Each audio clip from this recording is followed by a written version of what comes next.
If you're here for the first time, a very warm welcome to you. Yeah, this is a mastermind community, a small community that we run almost on a monthly basis, where we have some interesting ideas that we share. We also have a chat section here. Whenever you feel like it, please start typing away. It doesn't have to be anything specific. Whatever is on your mind, you're always welcome to type it in that section. So I also understand how you're feeling. So I got a very interesting question for you. Yeah. And just indulge me a little bit here. It's actually one of my favorite questions. If you were to describe fear or the fear you face in your life as an animal, what animal would that be? So let me repeat that again. If you were to describe fear as an animal in your life, what animal would that be?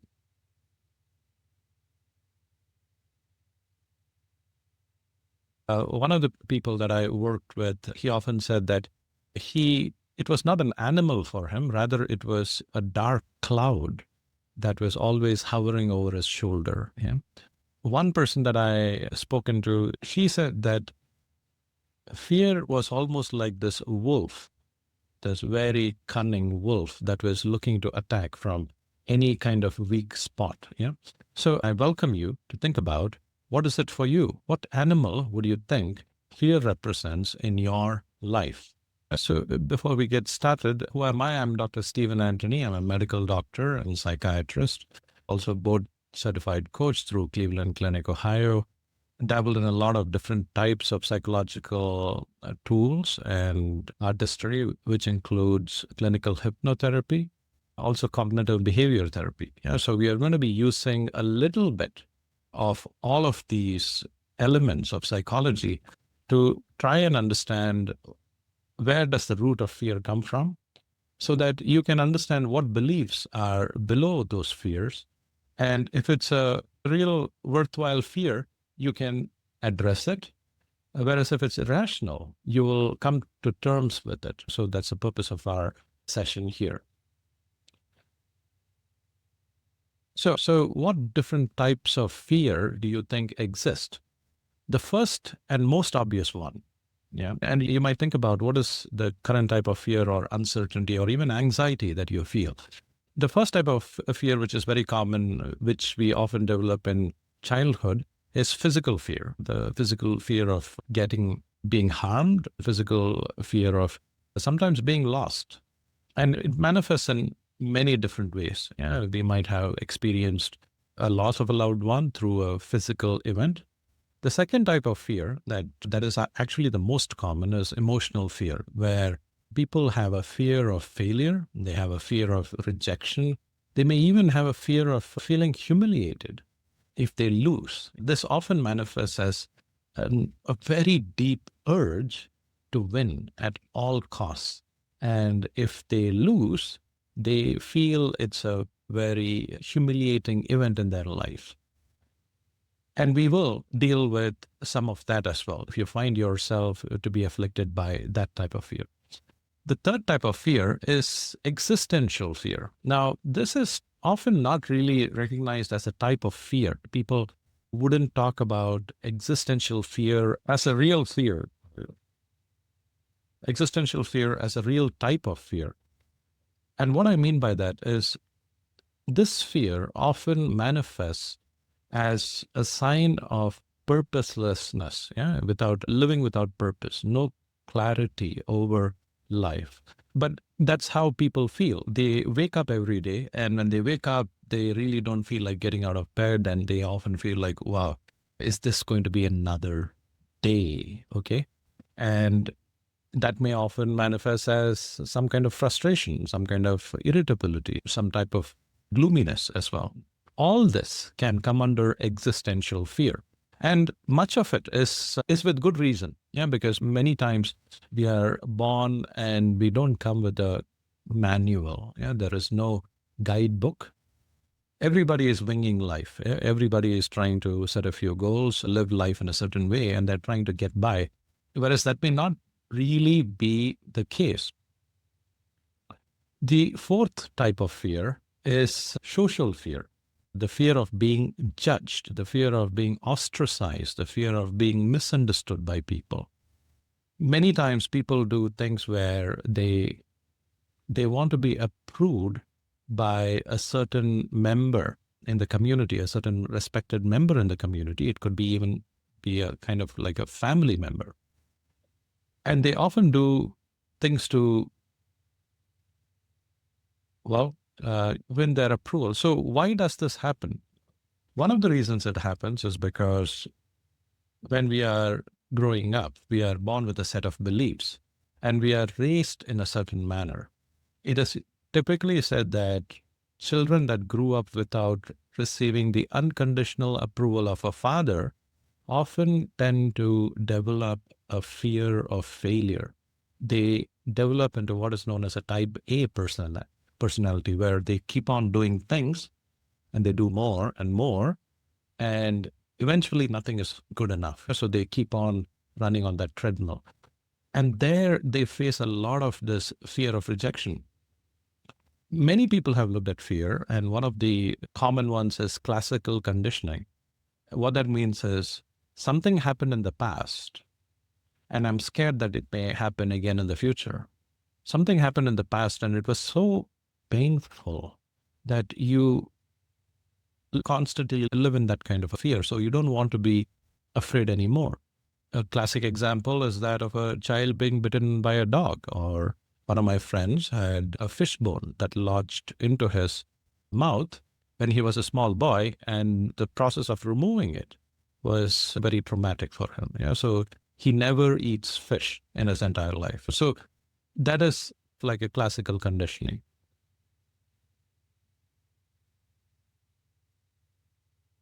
The second type we said is due to, it's not because of the event itself, but rather about how we perceive the event. Yeah, it's the, sometimes people, have you heard the term, the person is just tends to over worry, or the person tends to overthink the situation, or they worry too much. Yeah.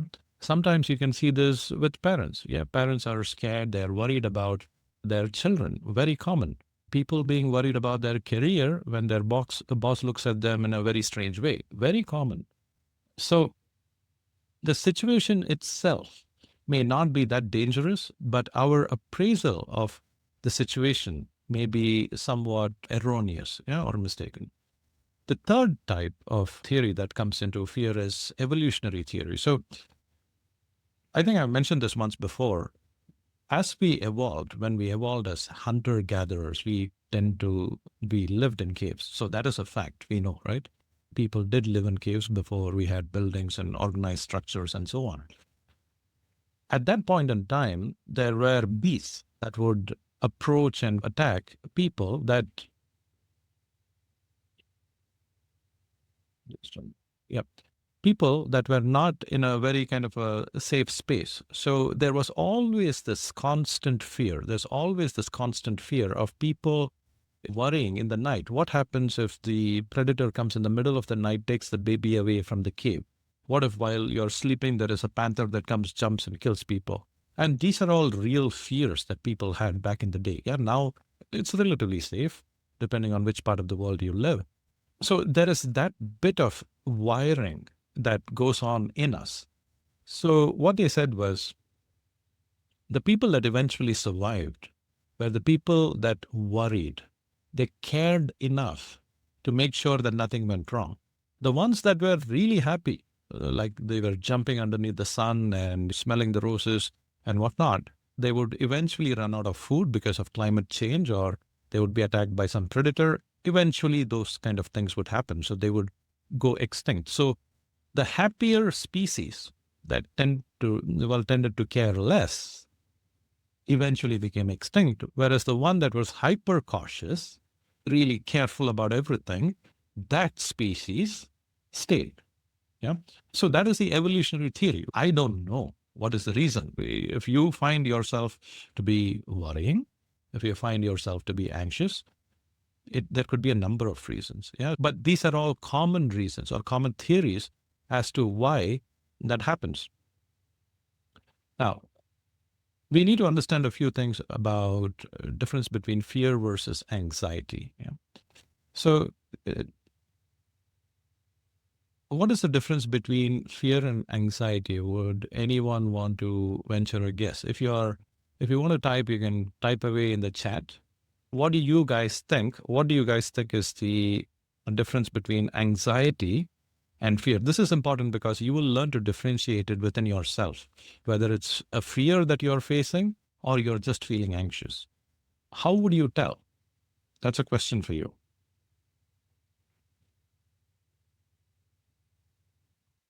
Rest.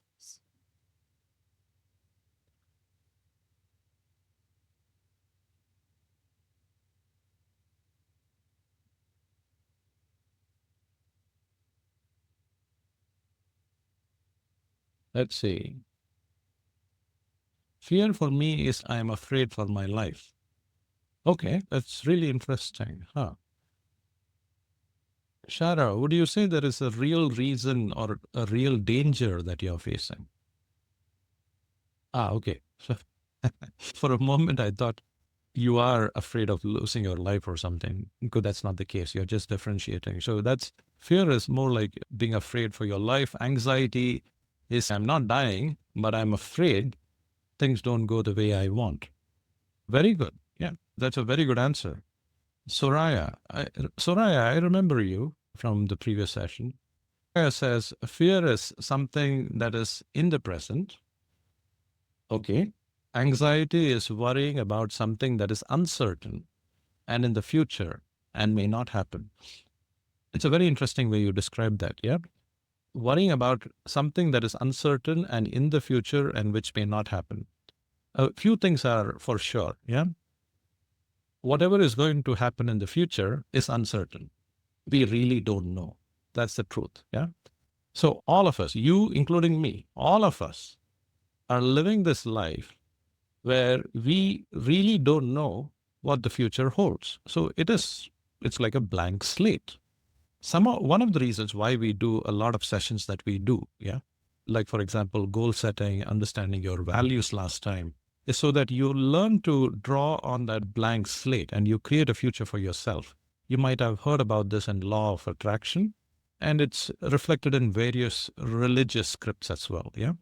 One of the reasons why we do all these things is so that in that blank slate of the future, you know what to write. Yeah. And whenever it's more uncertain, you know what to think. So I really like the way you put it there. Michael, fear is more like feeling worry of current situations. Anxiety is more on intense worry on the next step that was unforeseen. True, true. That's a good definition, Michael. Okay, so let's look at how do we look at fear. So fear is, like you correctly said, we have some very intelligent people in our group here. Fear is a response to an immediate, undeniable threat. Yeah, you're crossing the road. There's something coming. That's fear. You move back. Yeah, it's rooted in survival. It may be sharp and it's sudden. Yeah, and it actually helps you survive. It's a survival mechanism. Anxiety is more of a response to a vague, possible future threat. It's mostly rooted in uncertainty and it's very diffuse and it's lingering there. Now, there is also something in the middle. That's where things get really dicey. Now, when we treat patients with generalized anxiety, and I worked with a number of patients on generalized anxiety, and cognitive behavior therapy is usually very useful to work with them. Yeah. What they describe is, I know there is nothing wrong, but I just feel restless, or I just feel like there is this vague uncertainty. I just don't know. It just feels unusual. That's how they describe generalized anxiety. That is where you need to work with the person to understand what are some of the things that occupy their mental space. And if you are working with a person, what I would recommend you do, because you might be working with your friend, these are all skills that you can use. Yeah. Always ask the question, tell me a little bit more. about what this is and hold yourself back from the urge to say, oh, no, you're just worrying too much. It's nothing. Instead, let them arrive at that conclusion themselves. If they arrive at the conclusion themselves, the relief from anxiety is going to be much more long lasting. Yeah. If you, for example, sometimes you may say you're just worrying too much, and that may be just a momentary band aid for them, but it will usually come back. Yeah. I like this quote from the neuroscientist Joseph Leduc, I think. And what he said was, fear is when you are about to be mugged. Anxiety is what you feel walking alone in the night, imagining that you'll be mugged. Yeah, so there is a difference. So let's look at one of the approaches we are going to take today is we are going to use cognitive restructuring. Yeah, it's part of cognitive behavior therapy. So, imagining let me just mute our participant here. 會用嘅，所以點樣搞？ Okay. So catastrophizing. Have you heard this term catastrophizing? I will pause for a moment because I don't want to glance over all these important topics very quickly. Yeah, then it won't land. So I will just pause here. Think about the term catastrophizing. Catastrophe, a very bad thing is going to happen. Catastrophe, catastrophizing. Imagining that something bad is going to happen. Where does it occur? Does it occur in your life? Is there a certain section of your life where if you just look deep enough, you are catastrophizing? Do you find yourself doing that? Assuming the worst case scenario and often exaggerating the impact of future events. I think, in fact, it was Mark Twain who said that I worried a lot, many of which he said something to the tune of, I had many worries, much of which never came true. Yeah. Our mind is constantly trying to play the worst case scenario in the head, and it's a way of preparing ourselves for it. But you know what? You cannot really prepare yourself for the worst situation in every case. If you do that, you're going to land in a very constant anxious state because these are all what you call this person. Okay. Okay. So if you're constantly thinking about what could really go wrong, yeah, it's a coping mechanism, yes. But there are so many different areas in life. If you start imagining, what if my health goes wrong? What if my finances go wrong? What if my relationships go wrong? What if my parents die and on top of this there was a flood and then on top of it I lose my job and I cannot pay my bills? You see where that's going? People have this tendency and you don't feel guilty if you're finding yourself doing something like that. It's just natural. Yeah, it's just natural. The brain left unguarded, left unleashed, this is what it's usually up to. Yeah, so sometimes it's good to give it a goal to work towards. It really helps. So how do you then deal with catastrophizing? A simple way is, what is the actual probability that whatever you think is going to happen? And if the worst did happen, do you think you can take one step at a time and you can recover? There might be situations in your life where you thought this is really bad, and then you made it through anyway, because that's just how the mind works. It tends to imagine scenarios, then people sometimes attract those scenarios, and then they eventually get out of it and they move on. Everybody moves on. So as long as you learn how to stay alive, you will eventually move on. The only prerequisite for the entire thing, for you to survive any type of catastrophe, is that you need to stay alive. Yeah, that's the most important thing. First, start there. Make sure you're alive. Make sure you have food. Make sure you have some kind of finances to help people with. Slowly, from there, step by step, start building. Yeah. And you will make it. Almost every time you will make it. There was this very famous well, should I call him a philosopher? He was not really a philosopher. There was this person called Patanjali, and he was an inventor of yoga. Yeah.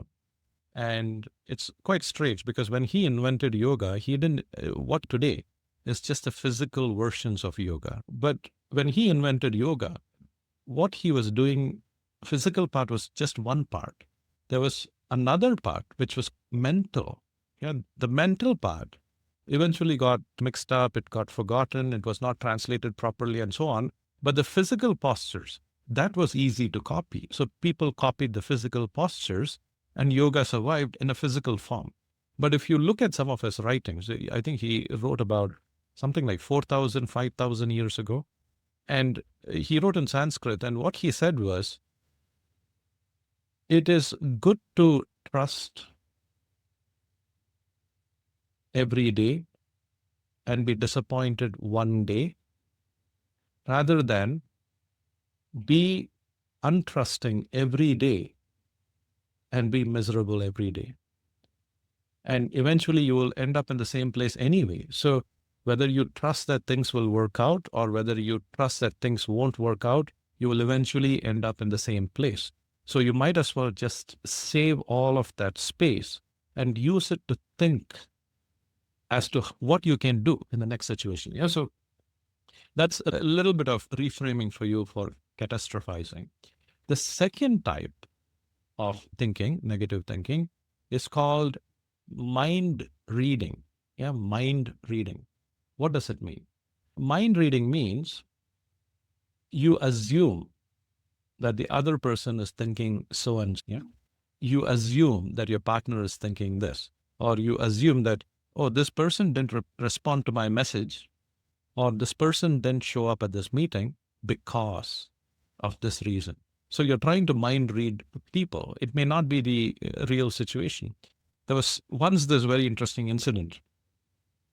When I was back in medical school, the dean of my institute, he came and he talked about a story of one guy who was very close to him, and suddenly he just became estranged. Yeah, he just wouldn't talk properly. He just wouldn't communicate properly anymore. And he was wondering what happened. But he didn't talk much because he was a dean, he was very busy, and that went on for 3 to 5 years. And eventually, he found out through another person that one day this guy was walking in the corridor and the other person waved at him and said hi. And this person was serious and he just was walking straight. And it was in a certain part of the corridor in the university. And so he learned about this incident and then he went and asked that person, hey, I heard about this. So is that the reason why you haven't been talking to me all this while? And he said, yeah, that was quite disrespectful what you did. And he said, can you tell me where this happened? And he said, you know that corridor where you're coming down here and I walk this way? And strangely enough, the guy, when he's walking this way, the light is from behind him. And when he says hi, he was not able to recognize who it was. So he already has poor eyesight. On top of it, coupled with the poor light, he couldn't make out who that was. So therefore, he didn't wave. But the other person was mind reading. He thought this guy he thinks he's X and Y and Z, and that's why he doesn't even wave back when I'm waving at him. And you see how things can go wrong? The same thing happens many times, more than we imagine. It happens almost on a daily basis in human interactions. They've done studies on this. And what they find is that humans very often mind read and very often get it wrong. Yeah? Whenever you're trying to think about anxiety or fear, and if you're afraid of a certain person or a certain situation, or whether it's your boss, think about, am I trying to mind read them? What actual proof do I have that they are thinking in a certain way? Are there other possibilities? One of the things we encourage clients to do when we are thinking about this is we say, what are three other possibilities? What do you think is the situation? So that's the second one. The third one is labeling, assigning a fixed global label to yourself and others based on the single incident. Yeah. So, for example, if I try a business, doesn't work out, means I'm a failure. You get it? If this person doesn't respond, or if so and so didn't respond or give or do something good, they're a jerk. They're always that way. Labeling, labeling. Yeah. Where in your life do you think you might be labeling? Yeah. That's an interesting way to look at it. So, what is the antidote? Now we'll go back to fear itself. Whatever is the fear that you have in your mind that is bothering you, whatever may be the fear, what is the antidote to this? The antidote to this is to move from a place of uncertainty to move to a place of empowerment. Let me say that again. Move from a place of uncertainty to a place of empowerment. Ask yourself, what kind of thoughts would empower me in this type of a situation?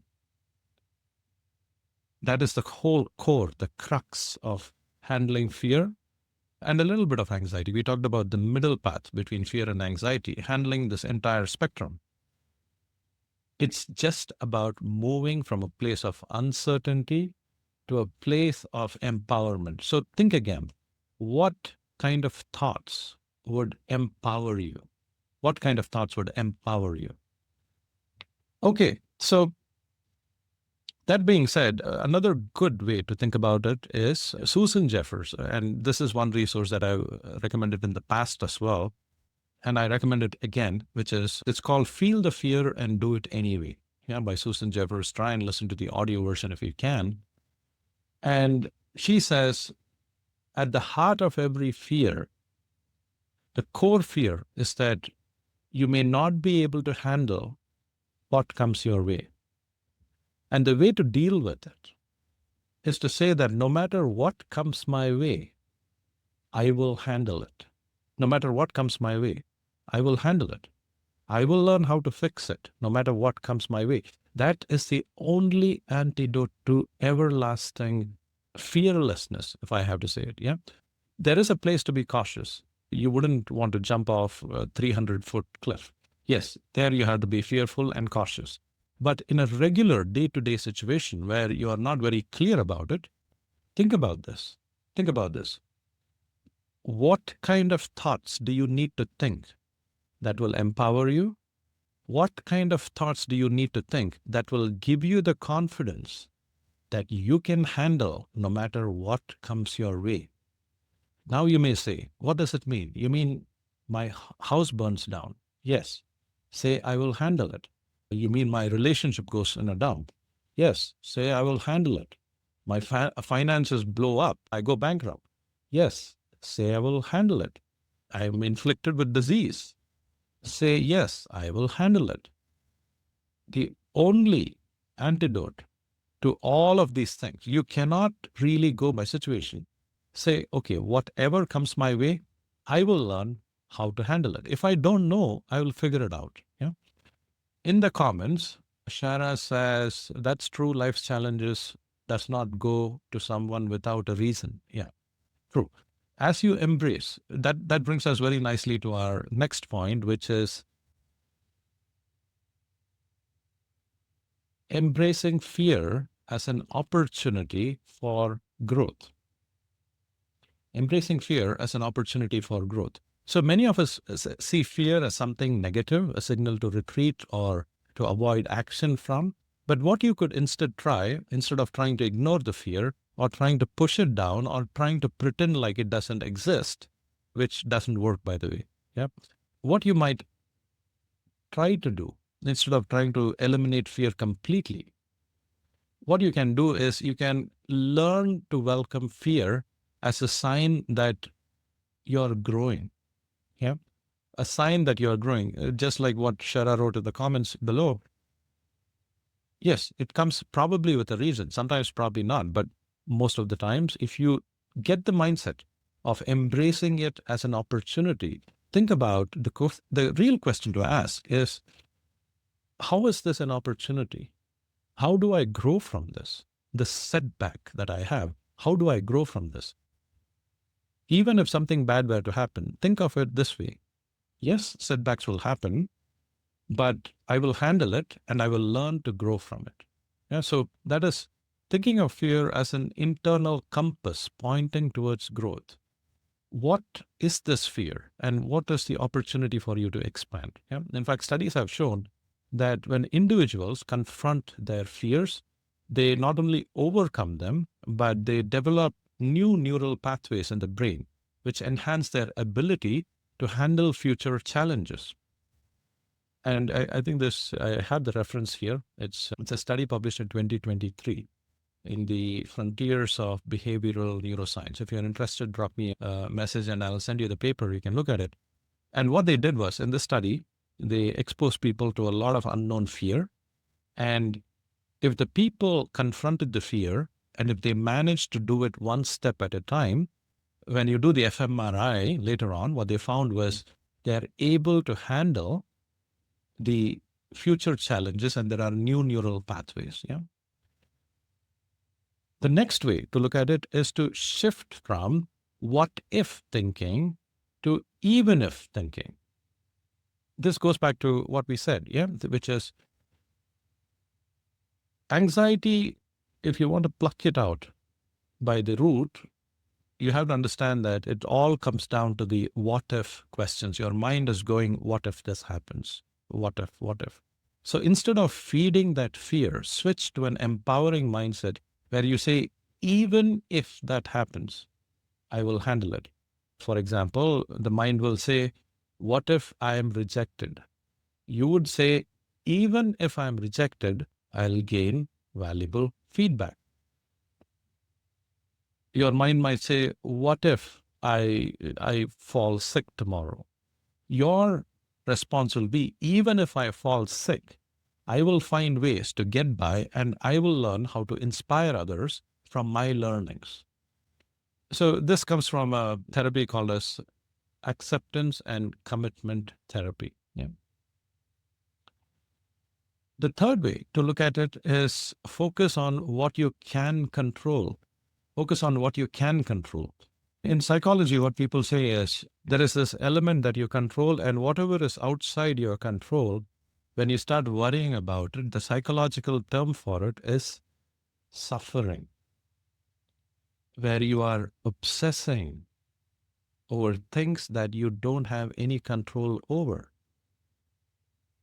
People say, I've had clients, I've dealt with some clients that have gone through very difficult situations, like a mother losing the child. How do you get back from that? You really cannot, right? But the point is, these are all things outside of your control. And if you think that there is some way I could have prevented it, there might be another way that it would have found its way through. Yeah.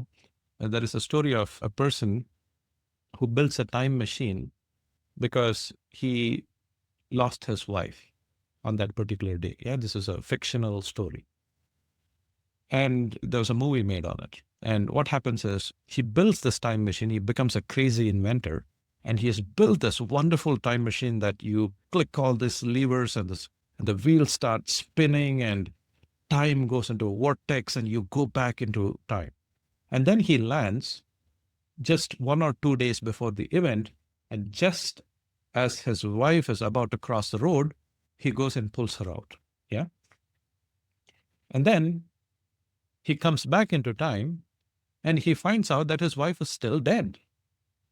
Then he thinks, this cannot be right. And he goes and reads, how did she die? Turns out she died of a gas explosion. Then he says, okay, I need to fix the gas now. So he starts spinning the vortex of time and he goes back. He takes all those steps. He goes back in time and he goes and makes sure that the gas is fixed. The road is clear. What do you think happens? He comes back into the present day and again she's gone. Then he thinks, what happened now? She was struck by lightning this time. You get it? Things that we cannot control, we can never control. There is no way that you can change a situation that is beyond your control that you try to change. Because if that's how the universe works, then that's how it will work eventually. That's what it's giving you on a platter. Your job then is to take what's given to you and think about what can you do with the time that's been given to you. That's your only goal, to understand how best you can use your time to claw yourself out of the whatever the mess you may have landed. And once you develop that confidence, once you develop that self belief in your mind that no matter what happens, watch how I crawl out of this mess. That is the level of confidence you want to develop in yourself. And one thing, if you are going to take away just one thing from this entire session, I would say think about what will empower you, what kind of thoughts will empower you, what kind of thoughts will make you think, I have the confidence to get out of this anytime I want, and I will figure out a way. A lot of people say it's self belief, it's trusting in yourself. Very true, very true. But then people would say, when I'm at the most vulnerable moment, how do I find that courage? How do I find that confidence to move through? The answer is moving and taking one step at a time. One step at a time. Okay, so we talked about, yes, so we talked about what you cannot control, what you can control. I think we are coming to towards the end of the session. So if you have any questions, I would like to devote some time to answering questions and having a chat with people. So please do feel free to type in the chat, what situation are you facing right now? What would you like answers to? I may not know all the answers, but I can help you with whatever I know. Yeah, maybe one or two sentences may click, and that's all you may need to know. Yeah. So type in the chat section below what you think. Shara says, for me, it's much more healing if I just accept it and move forward, but it will be difficult. Yeah, that's a very mature thing to say, Shara, which is one can say, what can you do? If something bad happens, what can you do? Or if something wrongs you, what can you do? You can go and bang the wall, bang the table, but that's never going to change anything. Yes, you can push for reform if it's something at a social level. You could change laws, but that's not going to go and change the past. So, yes, the thing would be to accept it, take it one step at a time, and move on. Which kind of brings us to the last point I wanted to share with you, which is everyone faces fear. Yeah, everyone faces fear. Nobody is without fear. The only stage where you will never face fear is when you're dead. Yeah. Even the most richest people, yes, they are fearful. The most powerful people in the world, they are still fearful. They are afraid that they'll be caught on the wrong foot. Yes, that will manifest in many different ways. The final point I want to leave you with is build the faith in yourself. It's like a muscle. Taking it one step at a time and building that faith in your ability to survive no matter what happens till your last breath. You need to be able to say, I'm not going to die. I'm going to die only by natural cause. I will start there. I will make sure that I'm safe physically in everything that I can do. That's number two. Number three, I'll make sure that I'm not distracted by television, by addictions, by alcohol, by drugs, by whatever. Yeah. I will not be distracted. When it's crunch time, I'll push for a win. It may be through many different things. It may be through things that you can do directly. It may be through things that you read, through things that you listen to through things that you attract into your life. One of the people asked me, can you please give me something on the law of attraction? The most common one I think you would have heard is The Secret. Yeah. So I don't like the audio version of The Secret. No offense, but yeah, the narrator was not so good. But the book, The Secret, it's many people say it's a rehashing of many of the things we already know. Yeah, many of the things that we already know. But try and read it. That's a good place to start. You will attract good things into your life. The second book I would recommend that you read is Ask and You'll Be Given. It's by Esther Hicks. Abraham and Esther Hicks. That's the author you need to Search, ask, and it is given. I think that is the name of the book. That's a good book on the law of attraction. So does it really work? Yes, it works. Yeah. All of life is based on energy, based on energy. Imagine this. You go into a meeting, you present confidently. You may end up convincing people or making the sale or doing whatever it is that you want, right? That energy is what makes the difference. That energy that you put out, if it's a positive energy, if it's a energy that believes in itself, you will get back. You will attract more of positive energy into your life. Think about that for a moment. And how do you build that then? What is said is that even being in an environment of reading books, watching videos on YouTube or whatever have you, reading, listening to positive podcasts or audiobooks, all of this counts as positive energy. All of this counts. Yeah, it counts. It's not just being in the presence of positive people. All of these things count.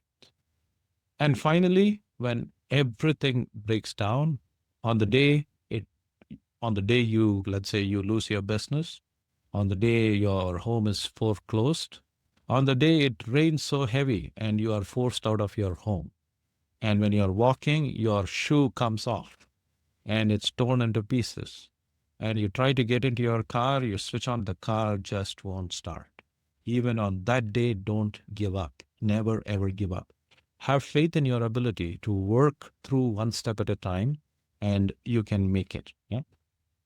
So that kind of brings us to the end of our session. Let's see the comments, what people are saying. Darren has put a picture. Let me look at what this picture is. This too shall pass. Or, okay, but like when? Yeah. I think this too shall pass. I think that was the inscription on one of the king's ring, I think in Greece, when he went to the oracle and asked the oracle for the most wisest thing that he could write on his ring. And the oracle apparently said, write, this too shall pass. Yeah. Very interesting. Very nice, Darren. I really like your artwork. I don't know if you did that, but it's like a cat it's on a boat and there is some kind of, what is that? Is it an octopus of some sort? Giant octopus. Nice. I like it. Star says, can you advise how do you push past an unforgivable betrayal by someone you love deeply? I fear I'm now very afraid of trusting people, especially investing my heart and loving someone again. Very good question. Yeah. I know some of you may be in a rush because we are coming towards the end of the session, but I think we'll answer some of the questions here. So I hope you don't mind me taking a few extra minutes to discuss these things. By the way, one of the things that I request from you is please go and leave a review. Yeah, if you go to meetup.com, there is a review. It means a lot to me. Yeah, so make sure you spend 2 minutes of your time. I spent all this content, right, for you guys. So make sure that you take 2 minutes of your time. Please go and leave a review, an honest review. Yeah, and it really matters to me. And that's really what keeps me going to have these sessions. So, Star, pushing past an unforgivable betrayal by someone you love deeply. Unfortunately, if you hold on to it, it seems like that person will still have power over you. Look at what that is doing. Imagine this. You are not able to open your heart to someone else and love deeply because someone else wronged you in the past.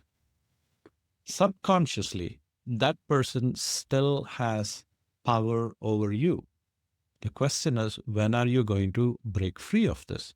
How long are you going to let that person have the subconscious control over you? For all you know, that person might be somewhere else enjoying their life, but they still have this grip over you, and your heart is clenched by this almost cage that has been put.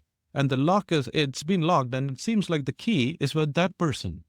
The interesting thing is, you can unlock that by yourself. And it starts with a decision that you will not let what that person did affect you in your future relationships. Again, it goes back to that saying of Patanjali, which is, you can be an untrusting person every day of your life and you'll be miserable. So what is the antidote here? Yeah, is the antidote that You have to be extremely cautious about everybody, that you have to be paranoid that somebody is going to wrong you. If you do that, you're going to be miserable in every relationship, and people are going to pick up that energy. Yeah? People want to be in a loving relationship. And when another person comes to you with an open heart, if you are not open, they will sense it. They will sense that something is off and they will move away. They will say, oh, well, it's closed up. So you are not being fair to yourself. You're not being fair to people that come into your life. And that person, whoever it is, whatever they did, how does it matter? It's whatever is over. The only way you can be open here is by opening yourself to future injury. I know you may not expect that, but consider this. Being open, opening your heart, opening it out, and saying, hey, look, I have certain values. Okay? I'm being very open with you. I have certain values. One value that I hold very deeply is honesty and faithfulness. And that is one value you can never wrong me with. Do we agree on this? Yeah. And yes, the person will agree to a reasonable extent and you can move on with it. Yeah. If they wrong you, that's it. The other person is not you. One thing I would encourage you to focus on is think about what is attractive about you. What is attractive about you? What is the attractive part of you that is being shut off by the influence of this other person? Now imagine that attractive part of you, if it's shut down for another 1, 2, 5, 10 years, what kind of a person do you become? What kind of a person do you become? So come back to this point in time and think about your most attractive qualities and think about how can I reconnect with that part of me and how do I develop that part of me? Yeah, and that will do you a lot of good. Think about what is attractive, 3 to 5 things. How do I really get in touch with this attractive side of myself? And how do I really get into gear? Yeah. And then you will start attracting the right people into your life. Yeah. So that's a little bit of thing I can give you because we have limited time. But if you want to talk in private, yeah, I can talk in private with you. Just go to our website, psychologymd.com. Yeah, that's psychology followed by MD, medical doctor, psychologymd.com. If you need to get private advice on something, you can always go there and book a session. Yeah. Darren says that's a meme from the internet. Yes, that's right. Okay, good. Ask and it's given. Thank you for sharing that cover image, Michael. That's a correct cover image. Can we get the recorded link of this session, please? Yes, this session is available in our Telegram group. So please join our Telegram group. That's where we post our recorded session. Yeah. And you will get the recording of the session as well. But it's always good to interact in person. Yeah. And I really like to interact with you guys as well. So thank you for making the time. Star Shara says that person hurts you because they don't care about you, but the people are not like that. It's just that person. Yeah, true, Shara. Yeah. Do not compare other beings to your person. People are different. Excellent. Okay, we will then bring our session to a close. Again, remember, please go and leave an honest review. It means a lot to me. Yeah. And thank you. And until next time, I wish you a wonderful month ahead. I think our next session is about public speaking. Yeah. That's something that you should attend. It's an interesting one. It's one of my favorite topics, actually.